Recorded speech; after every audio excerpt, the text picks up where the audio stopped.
Avez-vous déjà bu un verre d'Yquem 2013 ou un Château Cheval Blanc 2011 ailleurs que dans vos rêves ? Peut-être pas. Et pourtant, du 20 mars au 20 avril prochain, l'opération Carte sur table de Duclos revient pour sa 11e édition et vous propose une sélection de 20 Bordeaux exceptionnels à prix caviste à retrouver sur les tables de 20 restaurants en France. Pour en savoir plus, rendez-vous sur le site cartesurtable.com. Les podcasts du Figaro. Est-ce que vous saviez que seulement 1% des vins méritaient d'être conservés ? En réalité, on entend tout et son contraire sur les vins de garde. Les rosés devraient être sirotés dans l'année, les blancs presque tout aussi rapidement, les rouges un peu, beaucoup ou passionnément, et encore pas n'importe lesquels. Bref, vous n'êtes pas au bout de vos surprises. Bonjour à tous et bienvenue dans cet épisode de Parlons Vin, le podcast qui vous dit tout sur ce que vous n'osez jamais demander.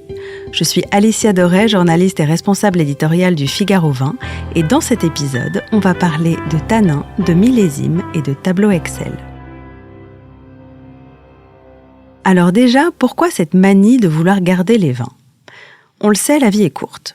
Alors avant de vouloir collectionner des bouteilles en cave comme un vieil harpagon, encore faut-il savoir pourquoi certains vins méritent toute votre patience. Alors 2 raisons à ça. La première, c'est que le stockage de certains vins aide à améliorer ses plus beaux attributs, du goût aux arômes en passant par la texture. La seconde, c'est la dimension symbolique, avec la satisfaction de pouvoir ouvrir une bouteille de son année de naissance ou de celle qui marque un événement particulier de votre vie. Mais une fois qu'on a dit ça, comment savoir quelle cuvée conserver et surtout, quand est-ce qu'elle aura atteint son apogée ? Comme vous et moi, le vin connaît une évolution dans le temps. Il grandit, il évolue, jusqu'à atteindre un seuil optimal de dégustation et d'harmonie. Et puis, tout doucement, il se met à décliner, avant de mourir. Alors, comment savoir quel vin garder ? Même si vous êtes du genre diplomate, les vins de votre cave doivent être choisis en fonction de critères extrêmement stricts. La connaissance de la région viticole, de la production et du récoltant vous permettra de faire la distinction entre un vin qui vieillira bien et celui qu'il faudra boire dès ce soir.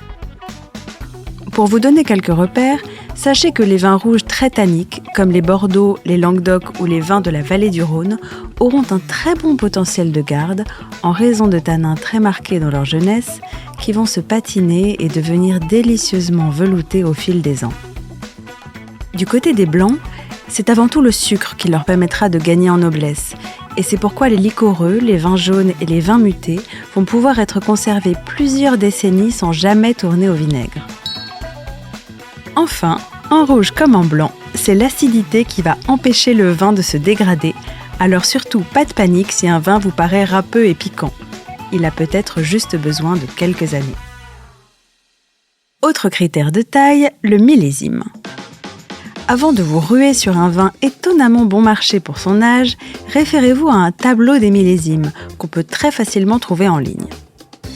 Et dernière chose, l'importance de la méthode d'élevage. Aucun lien avec le règne animalier ici, mais plutôt avec le contenant dans lequel le vin est stocké avant d'être mis en bouteille. Et ici, c'est bel et bien le bois qui l'emporte et toutes les matières poreuses, puisque l'élevage en fût ou en amphore va permettre d'oxygéner le vin, de l'habituer à l'air extérieur et de le rendre plus résistant. Pour finir, quelques petits conseils malins pour mieux conserver son vin. D'abord, s'acheter une armoire à vin. Oubliez le stockage entre le four et la machine à laver et optez pour une armoire à vin encastrable qui maintiendra vos vins à 12 degrés toute l'année. Deuxième chose, classez ces vins afin de ne pas les oublier trop longtemps. Une cave en désordre et c'est la porte ouverte à l'oubli. Investissez donc dans un petit carnet ou lancez-vous dans un tableau Excel pour classer vos vins. Troisième chose, filmez ces bouteilles afin de préserver les étiquettes de l'humidité. Esthétique ou qualité, il faudra choisir.